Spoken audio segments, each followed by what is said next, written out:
हरे कृष्णा। तीसरे स्कंद का 30वां अध्याय है। विपरीत कर्मों का वर्णन। श्लोक नंबर 19 से हम कंटिन्यू करेंगे। मनुष्य के समय उसे अपने समक्ष यमराज के दूत आए दिखते हैं, जिनके नेत्र क्रोध से पूर्ण रहते हैं। इस तरह भय के मारे उनका मलमूत्र छूट जाता है। तात्पर्य श्रील प्रभुपाद जी के द्वारा। वर्तमान शरीर को छोड़ने के बाद जीव का देहांतर दो प्रकार से होता है।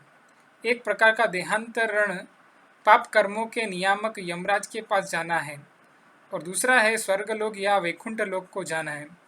यहाँ पर भगवान कपिल बताते हैं कि जो लोग परिवार के पालन पोषण में व्यस्त रहते हैं, उनके साथ यमदूत कैसा व्यवहार करते हैं।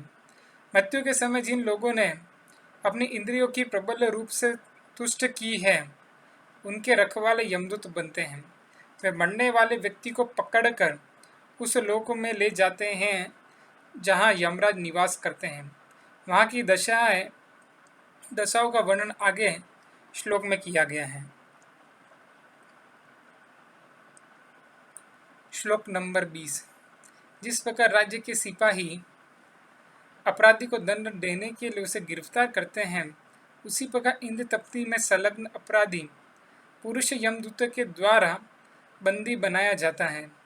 वे उसे मजबूत रस्सी से गले से बांध लेते हैं और उसके सूक्ष्म शरीर को ढक देते हैं, जिससे उसे कठोर से कठोर दंड दिया जा सके। तात्पर्य। प्रत्येक जीव सूक्ष्म तथा शरीर स्थूल शरीर से ढका रहता है।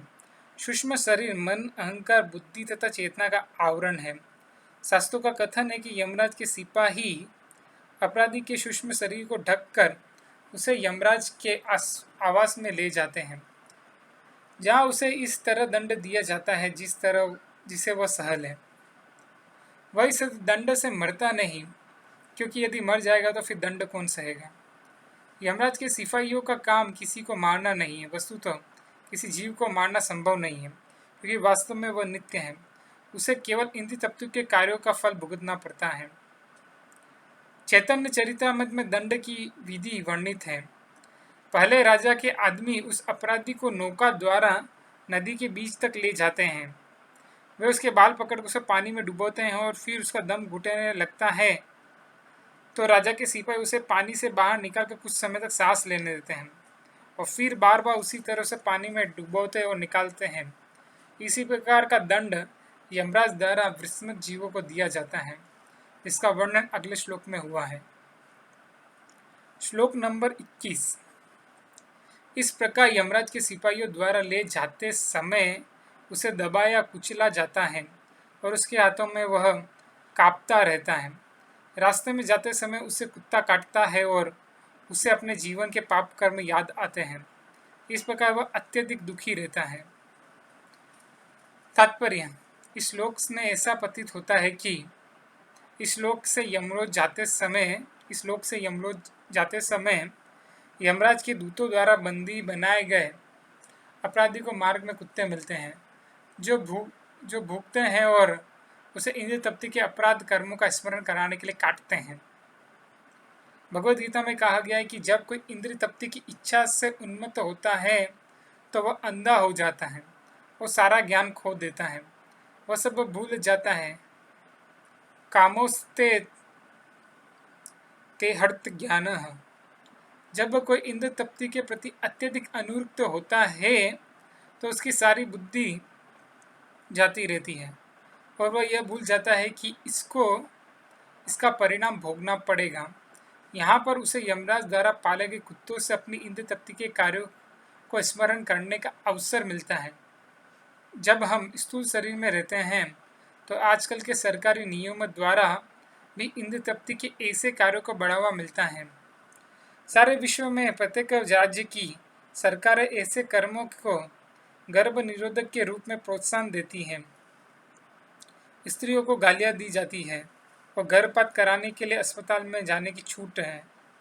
वस्तुतः विशेष जीवन अपनी संतानों को जन्म देने के लिए है, किंतु लोग अपनी इंद्रिय तृप्ति पर किसी प्रकार का संयम न होने के कारण इंद्रियों को वश में करने की शिक्षा देने वाली संस्थाओं के न होने से लोग इंद्र तप्ति के अपराधों के शिकार होते हैं और वे मृत्यु के पश्चात जिस प्रकार से दंडित होते हैं उसका वर्णन भागवतम के इन पृष्ठों में हुआ है। श्लोक नंबर 22। अपराधी को चिलचिलाती धूप में गर्म बालू के रास्ते से होकर जाना पड़ता है, जिसके दोनों ओर दावाग्नि जलती रहती है। चलने में असमर्थता के कारण सिपाही उसको पीठ पे कोड़े लगाते हैं और वह भूख तथा प्यास से व्याकुल हो जाता है, किंतु दुर्भाग्यवश रास्ते भर में न तो पीने के लिए जल रहता है, न विश्राम करने के लिए कोई आश्रय मिलता है। श्लोक नंबर 23। यमराज के धाम के मार्ग पर वह थकान से गिरता पड़ता जाता है और कभी कभी अचेत हो जाता है, किंतु उसे पुनः उठने के लिए बाध्य किया जाता है, जिस प्रकार उसे तेजी से यमराज के समक्ष लाया जाता है। श्लोक नंबर 24। इस तरह से 99,000 योजन की दूरी उसे 2 या 3 पलों में पार करनी होती है और फिर तुरंत उसे घोर यातना दी जाती है, जिसे सहना पड़ता है। तात्पर्य: 1 योजन 8 मील के बराबर होता है, अतः उसे लंबा रास्ता तय करना होता है, जो लगभग 7,92,000 मील है।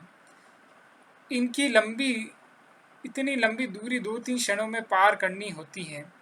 सिपाही सूक्ष्म शरीर से ढक लेते हैं, जिससे जीव इतनी लंबी दूरी को शीघ्र ही तय कर ले और साथ ही यातनाएं सह ले। यह आवरण यद्यपि भौतिक है, किंतु ऐसे सूक्ष्म तत्वों का होता है कि भौतिकवादी विज्ञानी पता नहीं लगा पाते कि ये आवरण किस वस्तु के बने हैं। 7,92,000 मील की यात्रा कुछ ही पल में दूर कर लेना आधुनिक अंतरिक्ष यात्रा को भी असमंजस में डालने वाला है। अभी तक वे 18,000 मील पर प्रति घंटे की चाल से यात्रा कर चुके हैं, किंतु यहाँ हम देखते हैं कि अपराधी कुछ ही सेकंड में 7,92,000 मील की यात्रा करता है और यह कोई आध्यात्मिक विधि नहीं, भौतिक विधि है। श्लोक नंबर 24। वहाँ उसे जलती लकड़ियों के बीच रख दिया जाता है और उसके अंगों में आग लगा दी जाती है। कभी कभी उसे अपना मांस स्वयं खाने के लिए बाध्य किया जाता है अथवा अन्यों द्वारा खाने दिया जाता है। तात्पर्य: इस श्लोक में तथा अगले 3 श्लोक में यातनाओं का वर्णन हुआ है। पहला विवरण यह है कि अपराधी को स्वयं आग में पका अपना मांस खाना पड़ता है या अन्य जो वहाँ उपस्थित है उन्हें खाने देना पड़ता है। पिछले महायुद्ध में लोगों को यातना शिविर में अपना मल खाना पड़ता था, अतः इसमें कोई आश्चर्य नहीं कि यदि यमराज के निवासी यम साधन में अपराधी को, जो कभी दूसरों का मांस खाता है, अपने ही मांस खाना पड़ता हो। श्लोक नंबर 26। नरक के कुत्ते तथा गीध द्वारा उसकी आंखें उसके जीवित रहते और देखते देखते निकाल दी जाती है और उसे सांप, बिच्छू, डांसों तथा अन्य काटने वाले जंतु से पीड़ा पहुंचाई जाती है। श्लोक नंबर 27। फिर उसके अंग प्रत्यंग काट लिए जाते हैं और उसे हाथियों से चिरवा दिया जाता है। उसे पर्वत की चोटियों से नीचे गिरा दिया जाता है और फिर जल में या गुफा में बंदी बना लिया जाता है। अगला श्लोक।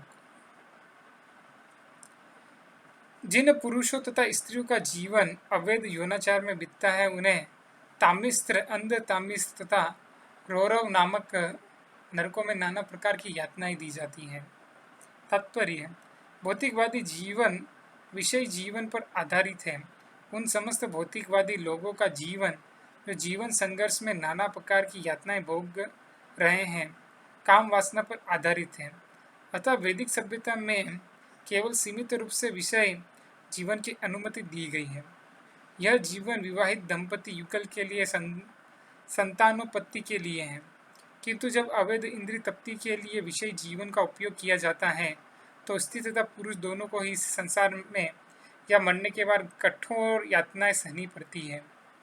इस प्रकार से उन्हें सिफिलिस तथा गो गोनीरिया जैसे रोगों द्वारा दंडित होना पड़ता है और अगले जीवन में उन्हें अनेक नरक की यातनाएं भोगनी पड़ती हैं, जैसा कि यहाँ पर वर्णन हुआ है।